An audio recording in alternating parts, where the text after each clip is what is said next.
बात करेंगे भगवान हनुमान की और उनके जीवन से सीखने योग्य कुछ महत्वपूर्ण बातों की, जीवन की सीख जो कि उनके जीवन से, उनके व्यवहार या उनके चरित्र से सीखनी चाहिए। कुछ ऐसी बातों की अपना धैर्य और ध्यान धारण करके रखिए।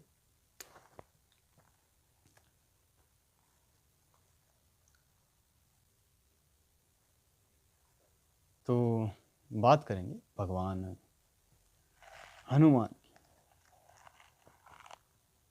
उन्हें शिव का 11वां रुद्र अवतार माना जाता है, जो कि वानर रूप में अवतरित माने जाते हैं।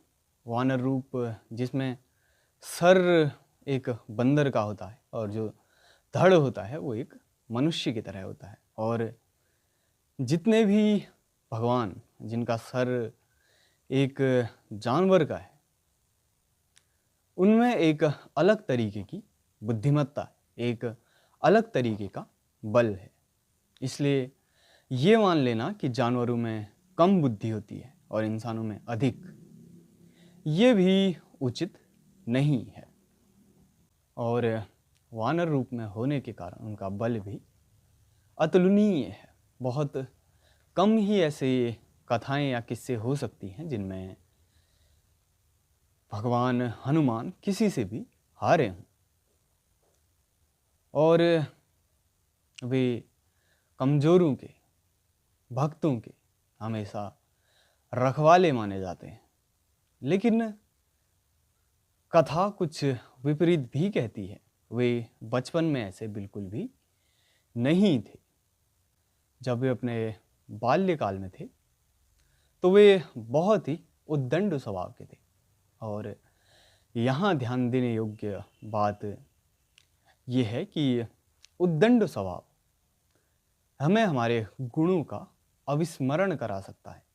कहीं ना कहीं इस बात की ओर यहाँ संकेत होता दिखाई पड़ता है, क्योंकि कुछ ऋषि मुनि जिनकी साधना में वे बाधा उत्पन्न करते थे, उनके पेड़, उनके आश्रम वानर होने के कारण उनमें असीमित बल था, जिस वजह से वे वहाँ के पेड़ों को उखाड़ देते थे।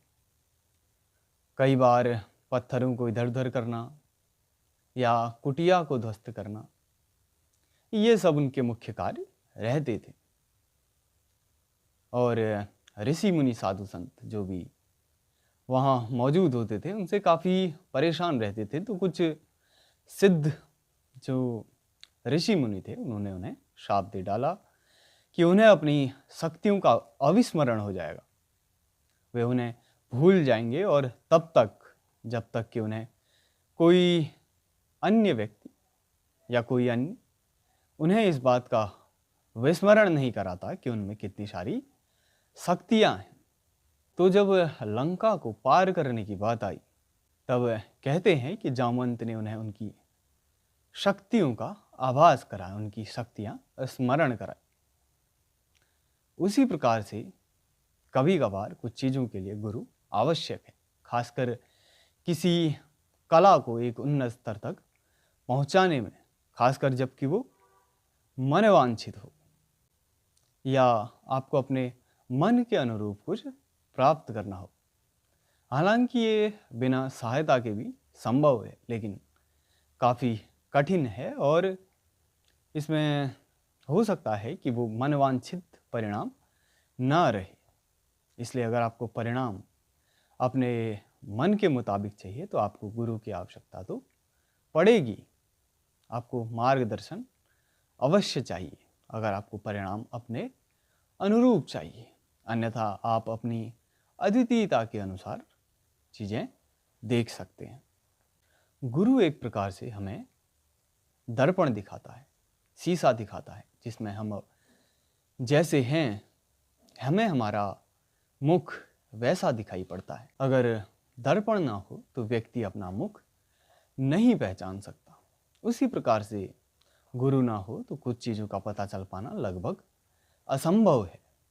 और भगवान हनुमान की बात की जाए तो उनका जैसा बल, उनका जैसा संयम शायद ही किसी अन्य देव या भगवान में हो, लेकिन उसके बावजूद वो जितने विनम्र हैं, जैसे फलदार वृक्ष अपने फलों के भार से झुका रहता है, उसी प्रकार गुणवान और शक्तिशाली व्यक्ति भी विनम्र होता है। आपने अक्सर देखा होगा कि व्यक्ति अपना क्रोध अक्सर अपने से कमज़ोर व्यक्तियों पे निकाल देता है, या क्रोध बहुत चतुर चीज़ है, वो कभी भी अपने से शक्तिशाली पर नहीं किया जाता, वो अधिकांशतः अपने से कमज़ोरों पर ही निकलता है, या अधिकांश तब निकलता है जब उसकी सीमा पार हो जाती है। तो इसलिए क्रोध शक्ति का प्रतीक तो बिल्कुल भी नहीं है। क्रोध है कमजोरी का और असंयम का प्रतीक, और क्रोध में आप स्वयं संभल जाएं, वो उसको साध लें, स्वयं को संभाल लें, तो उतना काफ़ी है। और क्रोध में इससे अधिक अपेक्षा क्या की जा सकती है। और भगवान राम के भक्त के रूप में भी उन्हें जाना जाता है, और वे अपने सरल स्वभाव में रहते हैं। जितने शक्तिशाली हैं उतने ही विनम्र भी हैं, और कहीं ना कहीं ये उनके जीवन की एक बड़ी सीख है कि उद्दंडता या दंभ हमारी शक्तियों को ढक देता है, और अपनी विनम्रता और योग्यता के कारण उन्हें जामवंत द्वारा उनकी शक्तियों का विस्मरण कराएगा, और जितने वरदान उन्हें प्राप्त हैं उतने शायद किसी अन्य देव को हों।